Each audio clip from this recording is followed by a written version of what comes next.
Bonjour, nous sommes dimanche 1er avril 2012 et comme tous les dimanches maintenant, nous allons couvrir les événements principaux de la semaine passée, voir la façon dont ils ont affecté les marchés d'échange dans le monde.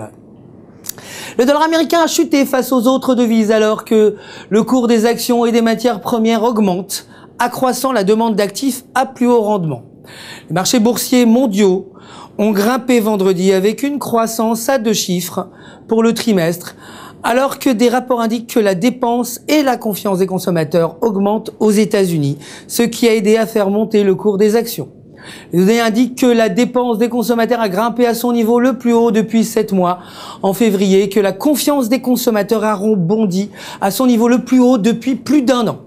Le yen a baissé à son niveau le plus bas depuis 1995, alors que la Banque du Japon a ajouté des stimuli économiques et que la crise de la dette en Europe semble se réduire, diminuant la demande de sécurité. Le dernier cours du yen face au dollar américain était de 82,81, soit une augmentation de 0,46%. La livre a atteint son niveau le plus haut depuis plus de 4 mois face au dollar. Le dernier cours de la livre était de 1,6009, soit une augmentation de 0,33%.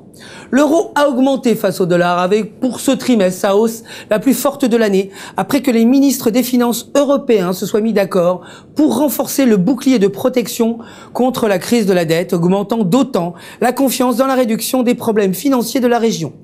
Jusqu'à présent, la BCE a promis d'injecter 1000 milliards d'euros dans le système financier pour renforcer la confiance des investisseurs face à la crise de la dette qui dure depuis 2 ans maintenant. L'Espagne, qui pourrait être la prochaine victime de la crise financière régionale, augmentera ses impôts et réduira ses dépenses afin de réaliser 27 milliards d'euros d'économies sur le déficit et une réduction d'1 tiers de son budget. Le dernier cours de l'euro était de 1,3339, soit une augmentation de 0,29%. Le cours du pétrole a grimpé après qu'un rapport ait indiqué que la confiance et la dépense des consommateurs étaient au plus haut et que le président Obama ait appuyé le vote de sanctions contre l'Iran par le Congrès.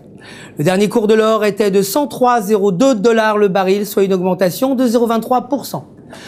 L'or a grimpé vendredi après la baisse du dollar, les investisseurs recherchant des bonnes affaires après la vente de la dernière séance, le premier trimestre touchant à sa fin.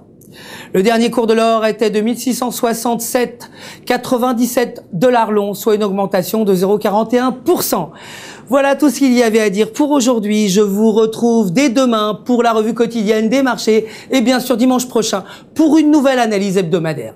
En attendant, restez avec nous sur www.ufxmarkets.com pour tous vos besoins de trading en ligne.